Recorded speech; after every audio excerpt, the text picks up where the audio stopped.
Assalamualaikum warahmatullahi wabarakatuh. Kami dari kelompok 2 akan menjelaskan dan mempraktekkan cara pertolongan pertama.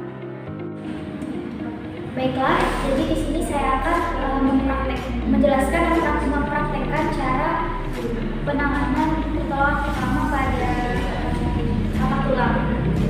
Jadi yang pertama, jika kalian mengalami cedera patah tulang di bagian lengan sebelah kanan, kalian bisa menahannya menggunakan kain terlebih dahulu.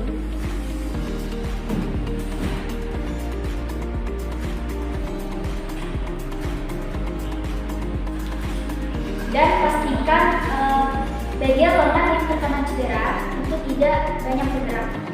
Jika kalian mengalami patah tulang yang terbuka, kalian bisa memberi lukanya dengan pembalut steril dan kalian ikat menggunakan perban. Selanjutnya, beri tekanan pada daerah yang cedera. Pastikan kalian tidak kasih di daerah yang menonjol agar untuk mencegah pendarahan. Selanjutnya, kalian bisa hubungi 999 atau 112 untuk meminta bantuan darurat. Sambil kalian menunggu bantuan datang, kalian cukup menggunakan kain dan dibuat gendongan.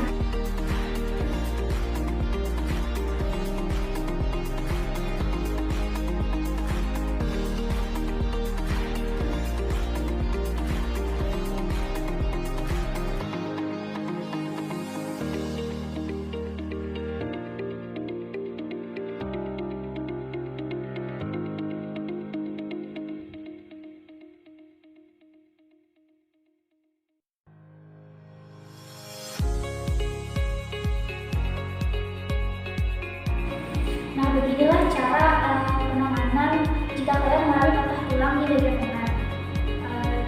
Ingat, jika kalian mengalami cedera, kalian bisa hubungi 999 atau 112.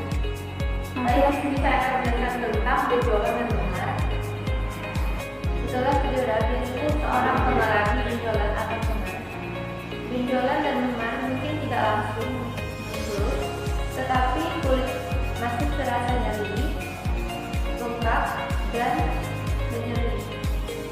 Benjolan di bawah permukaan kulit disebabkan oleh cairan dan lengan, bercak ungu atau kebiruan yang disebabkan oleh pembuluh darah terkecil yang pecah ke jaringan lunak lengan, biasanya berubah menjadi warna kebiruan atau kekuningan saat sembuh.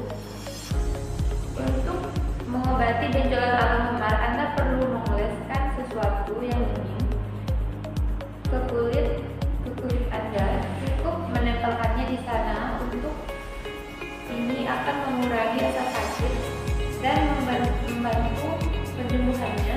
Jika Anda tidak punya kompres es, Anda bisa menggunakan kacang polong atau es yang dibungkus dengan kain yang lebih dari 10 menit. Jika ada benjolan atau memar sangat nyeri, maka mintalah korban untuk berbaring dan menyembunyikan luka setinggi jari. Hal ini akan mengurangi pembengkakan jika benjolan atau memar menjadi sangat nyeri atau bengkak. Maka dapatkan bantuan medis atau pergi ke rumah sakit.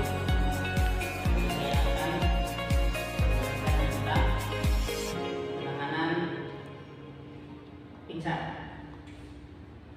Oke. Jadi orang mungkin sebagian orang itu bisa pingsan sebagai rasa dehidrasi dari rasa sakit dan bisa juga kecelakaan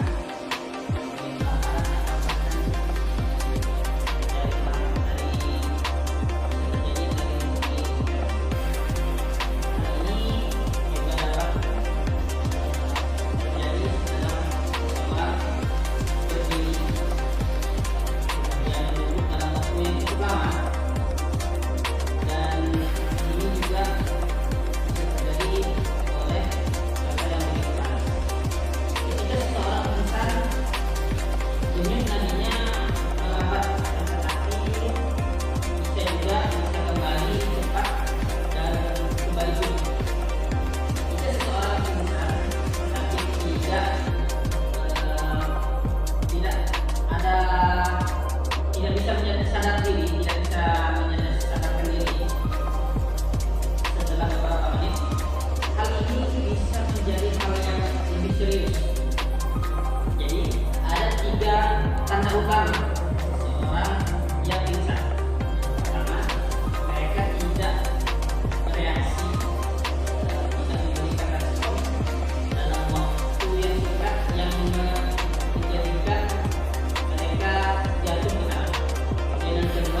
kakinya, angkat ke pergelangan kakinya,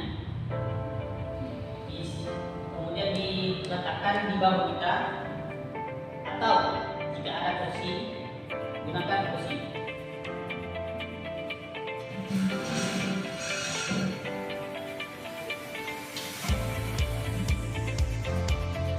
Hal ini berguna untuk mengembalikan aliran darah untuk menuju ke otak.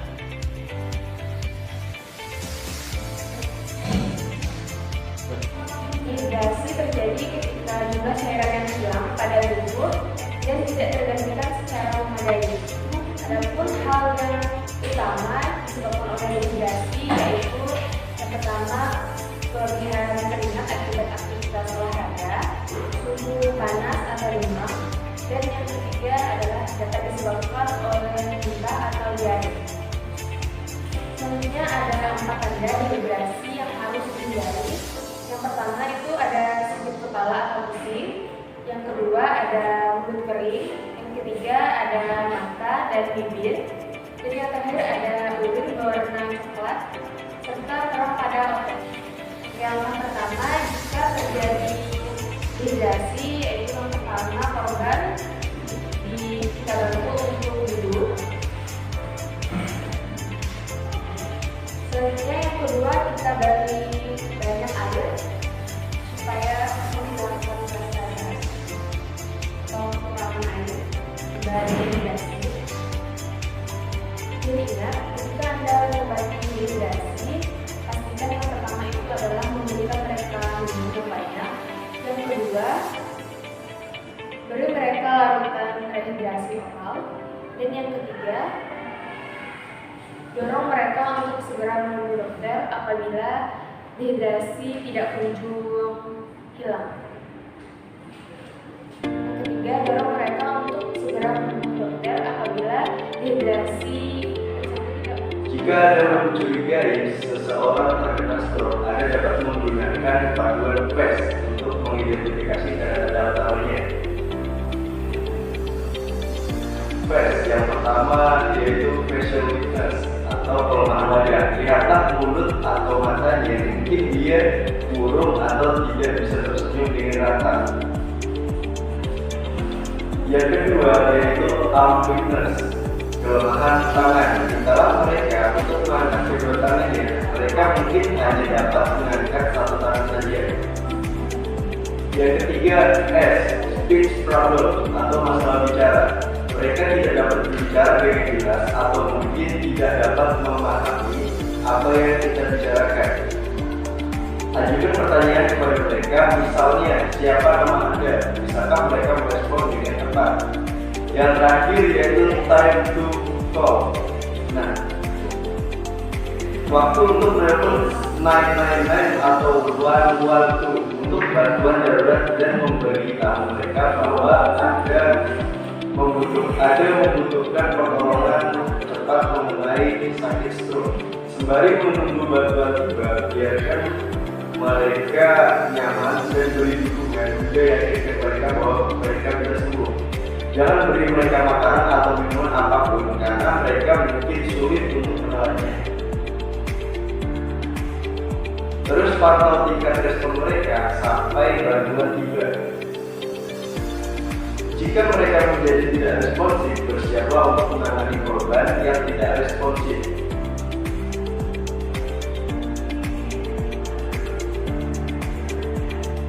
Jadi ingat, untuk membantu seseorang yang terkena stroke, gunakan FESD. F-E-S-D. Facial weakness, kelemahan wajah, arm weakness, kelemahan lengan, speech problem, masalah bicara, dan juga yang terakhir waktunya untuk menghubungi 999 atau 112 untuk menelepon bantuan darurat. Sekian, terima kasih. Sakit kepala biasanya tidak serius dan dapat diobati di rumah. Nah, penyebab umumnya termasuk kelelahan, stres, penyakit seperti flu, atau paparan suhu yang terlalu panas dan dingin. Tapi sakit kepala bisa menjadi masalah yang lebih serius seperti meningitis, cedera kepala, stroke. Nah, jika seseorang mengalami gejala lain atau gejala tersebut setelah pukulan di kepala, pastikan untuk mencari nasihat medis. Jika seseorang sakit kepala, bantulah dia untuk berbaring agar duduk di tempat yang tenang dan beri dia sesuatu yang dingin untuk ditempelkan di kepalanya. Untuk orang dewasa, Anda dapat menyarankan agar mereka mengonsumsi obat pereda nyeri seperti paracetamol. Nah, untuk anak-anak, Anda bisa memberikannya sirup paracetamol sesuai dosis yang dianjurkan.